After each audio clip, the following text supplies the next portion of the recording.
Hello, welcome back to my channel. അപ്പോൾ നമ്മുടെ ഇന്നത്തെ ബ്രേക്ക്ഫാസ്റ്റ് എന്ന് പറയുന്നത് കപ്പ വേവിച്ചതാണേ. അപ്പോൾ കപ്പ ചെറിയ കഷ്ണങ്ങളായിട്ട് നുറുക്കിയിട്ട് അതൊരു 2-3 തവണ ഇപ്പോൾ അത് വാഷ് ചെയ്തെടുത്തിട്ടുണ്ട്. ഇനി നമുക്കിത് വേവിക്കാൻ വെക്കണം. അപ്പോൾ ഞാനിവിടെ കുക്കറാണ് യൂസ് ചെയ്യുന്നത്. കുക്കറിൽ കപ്പ ഇട്ടതിന് ശേഷം അത് നിരക്കെ വെള്ളം ഒഴിക്കുക. അതിനുശേഷം അടച്ചു വെച്ചിട്ട് ഒരു വിസിലടിക്കുന്നിടം വരെ കുക്കറിനകത്ത് വെച്ചാൽ മതിയാവും. അപ്പോൾ കപ്പ വേവുന്ന സമയത്ത് നമുക്ക് അതിനുള്ള അരപ്പ് തയ്യാറാക്കാം. അതിനായിട്ട് ആവശ്യത്തിനുള്ള തേങ്ങ ചിരണ്ടി എടുക്കുക. അതിൻ്റെ കൂടെ ലേശം മഞ്ഞൾപ്പൊടി, കറിവേപ്പില, പച്ചമുളക്, ജീരകം, വെളുത്തുള്ളി, ഉള്ളി ഇത്രയാണ് വേണ്ടത്. അപ്പോൾ നമ്മളൊന്ന് അരച്ചെടുത്തിട്ട് വരുന്ന സമയത്ത് നമ്മുടെ കപ്പ ഏകദേശം വെന്തിട്ടുണ്ട്. അപ്പോൾ ഇനി നമ്മൾ അതിൻ്റെ വെള്ളം ഊറ്റിക്കളയുക.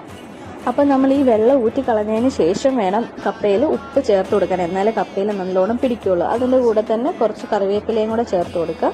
പിന്നെ നമ്മൾ അരച്ച് വെച്ചിട്ടുള്ള അരപ്പിൻ്റെ അകത്തും കൂടെ ആവശ്യത്തിനുള്ള ഉപ്പ് ചേർത്തിട്ട് കപ്പയ്ക്കകത്തോട്ട് പുറമെ മേളിൽ കൂടി ഒന്ന് ഒഴിച്ചു കൊടുക്കുക. അതിന് ശേഷം നമ്മൾ കുറച്ച് നേരം അടച്ചു വെച്ചിട്ടൊന്ന് വേവിച്ചെടുക്കുക. ഇതിന് ശേഷം നമ്മളൊന്ന് കുത്തി നോക്കണം കപ്പയിലെ വെള്ളം വറ്റിയിട്ടുണ്ടോ. അപ്പോൾ അതിൻ്റെ അടിയിൽ നിന്ന് ഇങ്ങനെ വെള്ളം വീഴുന്നുണ്ടെങ്കിൽ വെള്ളം കുറച്ചുകൂടെ പറ്റാനുണ്ട്. അപ്പം നമ്മൾ ഒന്നും കൂടെ മൂടി വെച്ചിട്ട് ഒന്ന് വേവിച്ചെടുക്കുക.